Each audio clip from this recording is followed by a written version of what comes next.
امام مسلم نے حضرت عبداللہ ابن عباس سے روایت کیا ہے کہ ایک مرتبہ مشرکین مکہ کے اندر یہ بات مشہور ہو گئی کہ معاذ اللہ حضور مجنون ہو گئے. تو اس وقت ایک زماد نام کا آدمی تھا جو جنتر و منتر پھونکتا تھا، مشہور تھا. تو اسے پتہ چلا تو اس نے یہ خیال کیا کہ کیوں نہ میں جاؤں جا کے علاج کروں.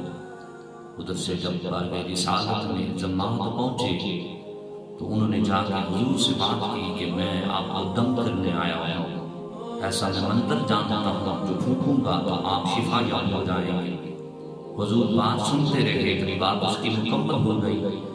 تو حضور نبی کریم قریب ہو گئے. حضور نے چند کلمات آپ نے بھی پڑھے. جب کلمات حضور نے پڑھے تو زماد کہتے ہیں کہ جو حضور پڑھتے جا رہے تھے مجھ پہ اثر ہوتا جا رہا تھا. اثر دینے آیا تھا، اثر دینا نہ گیا.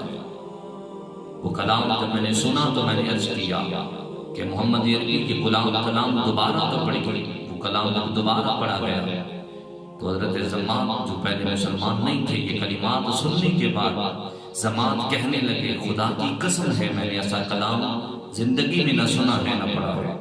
نہ یہ شاعری ہے، نہ کہانت ہے، نہ سحر ہے. یہ تو خدائی کلام لگتا ہے جو تلوار سے زیادہ کاٹ رکھتا ہے، جو آفتاب سے زیادہ روشن ہے اور جو کائنات سے زیادہ حسین ہے. یہ جملے کہنے کے بعد زماد کہتے ہیں میں گزانوں ہو کہ حضور کے سامنے بیٹھ گیا اور میں نے کلمہ شہادت پڑھا اور حضور کی غلامی میں نے بھی شمولیت اختیار کر لی. یہ وہ زماد تھے جو دم کرنے آئے تھے، اثر دینے آئے تھے، تاثیر دینے آئے تھے، شفا دینے آئے تھے. لیکن دلہار بیٹھے اور خود شفا مل گئی، خود حضور کی کلمات کی تاثیر ان پہ چل گئی.